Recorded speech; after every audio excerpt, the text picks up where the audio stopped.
आज हम बात करेंगे ग्रोथ और income distribution cum capital withdrawal यानी कि IDCW options in mutual fund के बारे में। जानेंगे कि growth and IDCW options in mutual funds हैं क्या, इनके कुछ फीचर्स देखेंगे और साथ ही ये भी जानेंगे कि किस फंड को किस समय चूज करना बेटर हो सकता है। आगे जाने से पहले एक बात बताइए, आप डीजल कार प्रेफर करते हैं या पेट्रोल?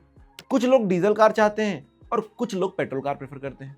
दोनों ही आपको ट्रैवल में हेल्प करते हैं, बट अलग अलग लोगों की जरूरत के हिसाब से। ऐसे ही म्यूचुअल फंड्स में भी दो ऑप्शंस हैं, ग्रोथ और आईडीसीडब्ल्यू। दोनों ही म्यूचुअल फंड्स ऑप्शंस हैं, लेकिन ये अलग अलग इन्वेस्टर्स की जरूरत के लिए डिजाइन किए गए हैं। आज इनको ही अच्छे से समझेंगे, बट उससे पहले एक किस्सा सुनाता हूं। ग्रोथ ऑप्शन ने आईडीसीडब्ल्यू ऑप्शन से बात करना बंद कर दिया, क्योंकि जब भी दोनों मिलते आईडीसीडब्ल्यू ऑप्शन कहता, ब्रो डिविडेंड आया है, फॉरेन ट्रिप कर लें। और ग्रोथ ऑप्शन अपना सर पकड़ के सोचता, अरे भाई मुझे तो फ्यूचर की प्लानिंग करनी है, घर बनाना है, रिटायरमेंट की सोचनी है। एक तू है, पैसे आए नहीं उड़ाने निकल जाता है, तेरे फ्यूचर का क्या होगा? आईडीसीडब्ल्यू बोला, चिल ब्रो, फ्यूचर तो अपन दोनों का सेट है, बस अपनी प्रायोरिटीज मैच नहीं करती। इस मजेदार एग्जांपल के साथ आज का वीडियो शुरू करते हैं और समझते हैं कि कैसे ये दोनों ऑप्शन अलग अलग इन्वेस्टर्स की नीड्स को पूरा करते हैं।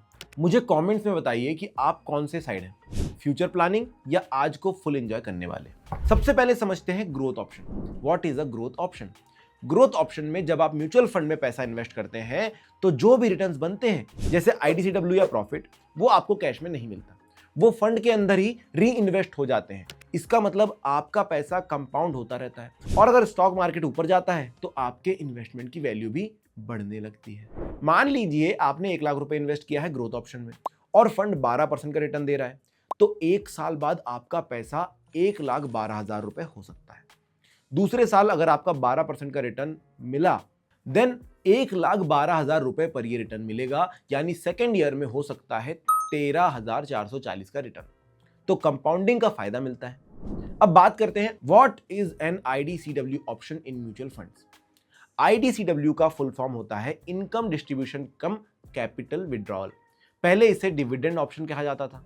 इसमें जब फंड को प्रॉफिट होता है तो वो कुछ पैसे आपको डिस्ट्रीब्यूट करता है। जैसे आईडीसीडब्ल्यू आपको बैंक अकाउंट में रेगुलरली डायरेक्ट मंथली, क्वार्टरली, इस तरह की फ्रीक्वेंसीज पर पैसा मिलता है। अज्यूम करिए आपने 1 लाख रुपए आईडीसीडब्ल्यू ऑप्शन में इन्वेस्ट किया और फंड ने 10% का रिटर्न कमाया। अब फंड डिसाइड करता है कि 6% का आईडीसीडब्ल्यू देगा, यानी कि 6,000 रुपए का पे आउट करेगा। तो इस केस में आपको 6,000 रुपए कैश मिलेगा बैंक में और आपके फंड की एनएवी अकॉर्डिंगली एडजस्ट होकर कम हो जाएगी। कैसे, वीडियो में आगे समझाएंगे। पहले दोनों का की फीचर समझ लेते हैं ताकि ये और अच्छे से क्लियर हो जाए। Features of growth option. Feature 1, no regular pay out.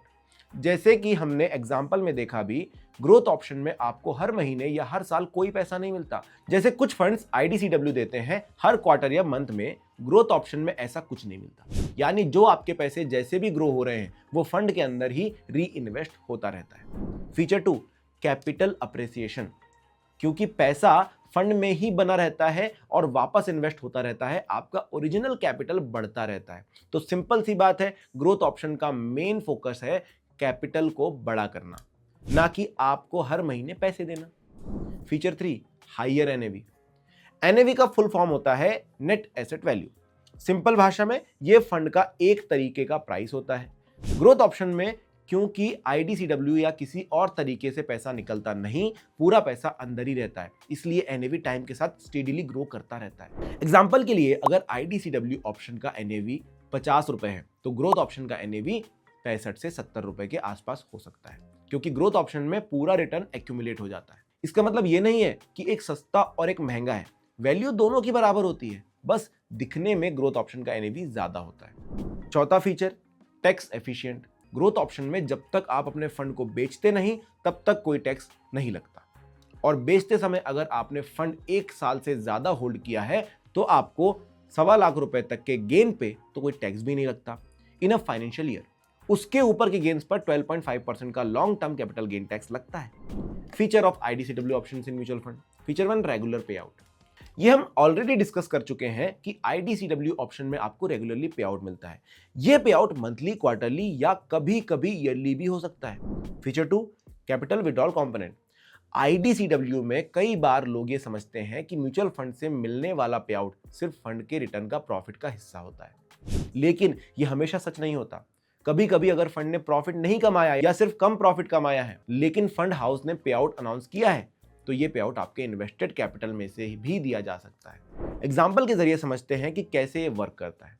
आपने आईडीसीडब्ल्यू ऑप्शन में 1 लाख रुपए इन्वेस्ट किए हैं। मार्केट में गिरावट की वजह से फंड का एनएवी गिर गया और अब आपका इन्वेस्टमेंट 98,000 रुपए का हो गया, लेकिन फंड ने 2,000 रुपए का पे आउट देना डिसाइड किया है।